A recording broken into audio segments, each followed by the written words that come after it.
안녕하세요. 지난 시간에는 성경을 기반으로 해서 현대 정치와 경제 시스템에 대해서 좀 해석해 봤었고, 오늘은 현대 미디어, 그러니까 지금 현대인들에게 가장 영향을 많이 끼치는 미디어에 대해서 알아보도록 하겠습니다. 좀 굉장히 주관적인 생각이 많이 있는데 그걸 감안해서 좀 들어주시면 감사하겠습니다.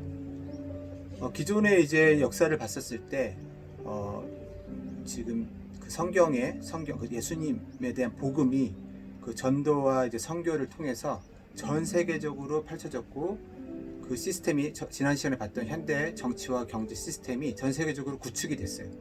그래서 시스템이 구축이 되고 왔는데, 갑자기 이제 큰 문제라고 해야 되나 하는 부분이 이제 맞닥뜨리게 됩니다.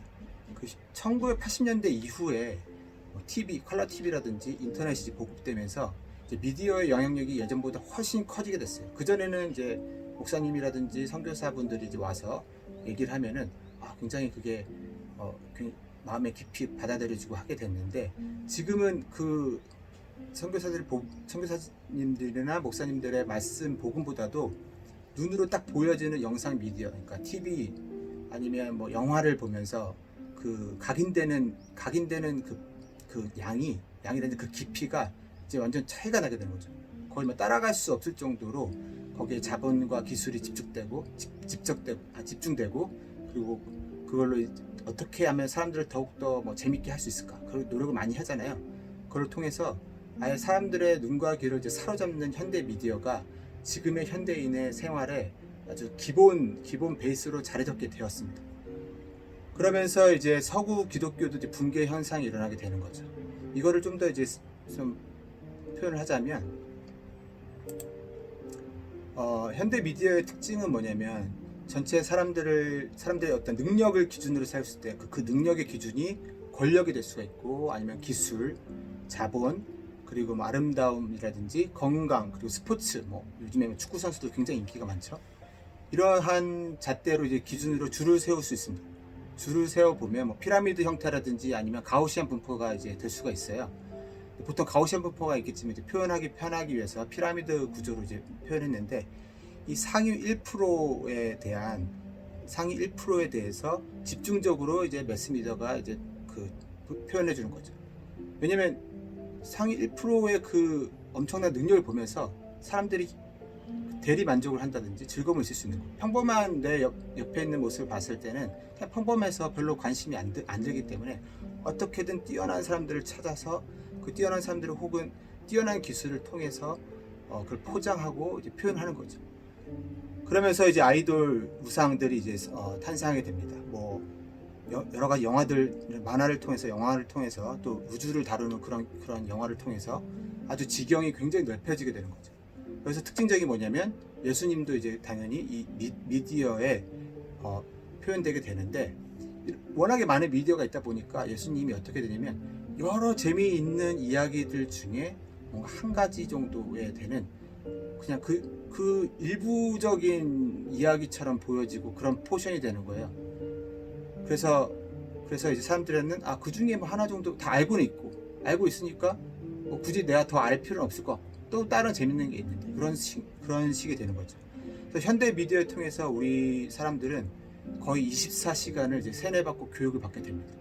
그 미디어를 통해서 또 다시 기독교인들이 재건했던 국가 교육 시스템이 변질되기 시작해요. 이 국가 시스템도 이 미디어를 따라가게 되고, 교육 시스템, 기업 시스템, 또 국제 시스템도 이런 미디어를 따라가게 됩니다. 왜냐면 이 사람들은 이제 그 트렌드를 따라가는 거지, 뭔가 앞서서 이제 가는 거는 굉장히 극히 일부, 뭐 1%, 0.1%에 있는 사람인 거고, 대부분은 이제 그 트렌드에 따라갈 수밖에 없습니다. 그러면 이제 일반적인 우리 개인적인 사람들은 이제 어떤 게 머리에 자리 잡게 되면, 좋은 집에서 살고 좀 풍요롭게 살고 싶고, 또 여행도 뭐 다니면서 여유롭게 해외여행도 가고, 그리고 뭐 고가품, 사치품 같은 거, 좋은 자동차라든지 뭐 가방이라든지 이런 것들을 하나 갖고 싶다가 어떤 자기의 인생의 꿈이 되는 것이죠. 그렇게 이제 지금 당연하듯이 그렇게 살아가게 됩니다, 현대인들은. 그러면 이제 교회는 어떻게 돼요? 이렇게 살아가는 게 당연한 거고, 교회는 어떤 공동체적 취미 동아리 하는 공동체적 그런 모습으로 전락하게 됩니다. 지금 세계 사회의 중심이라기보다는 주변부로 이제 전락할 수밖에 없습니다. 그럼 저희 기독교 입장에서는 어떻게 앞으로 해야 될까요? 지금 거의 제가 봤을 때는 주일 성수, 그러니까 교회에 가서 예배를 드리는 거는 진짜 이건 목숨과 같이 지켜야 합니다. 지금 교회를 못 가게 되면 온라인 예배를 드리게 될 텐데, 그 온라인 예배 주일 성수는 무슨 일이 있어도 이거는 꼭 지켜야 돼요. 내가 뭐 해외 여행이라든지 아니면 뭐 회사 일이라든지 이런 일이 있다 하더라도, 그 해외 여행 가서라도 그 주일에는 온라인 예배를 통해서라도 꼭 지켜야 된다. 나는 이거는 꼭 지켜야 된다라는 그 각오를 하셔야 돼요. 뭐 이번에는 좀 비슷한 말씀이니까 빠질 수 있지라고 생각하면 안 돼요. 이건 제 기본입니다. 기본 중에 기본. 이걸 지키지 못하면 다 무너지는 거는 마찬가지. 어떤 사람은 이렇게 말할 수도 있어요. 나는 뭐 이미 하나님과 항상 함께 있고 주일 성수 약간 형식적인 거여서 뭐 잠깐 빠뜨려도 되지 않을까라고 할 수 있는데, 뭐 그러실 분도 있을 수 있는데, 이미 우리는 현대 미디어에 24시간 노출돼 있고, 현대 미디어를 안 본다 하더라도 주변 사람들이랑 이제 같이 교류를 하게 됐잖아요. 그 주변 사람이 이미 현대 미디어에 노출돼 있고, 거기에 의한 사고 방식이 있고, 또 거기에 의한 시스템이 구축되어 있는 데에 저희가 있습니다. 그래서 저희가 영향을 받을 수가 없는 거죠. 그래서 주일 성수는 꼭 지켜야 된다라는 게 이제 하는 거고, 그 다음에 추가적으로 우리가 해야 할 것이 뭐냐면, 매일 성경을 당연히 봐야 되고, 또 성경 기반으로 해서 이 시스템을 해석하고 분석하고, 또 그 기독교인들이 함께 같이 모이고, 그 다음에 앞으로 이 시스템을 어떻게 구축할 것인가에 대해서 고민하고, 또 그거를 실현을 해야 됩니다. 그게 바로 이제 우리가 해야 할 몫인 거죠. 자, 다음 시간에는 이 부분에 대해서 좀 더 이제 상세하게 또 다루도록 하겠으니까 다음 시간에 보도록 하시죠. 감사합니다.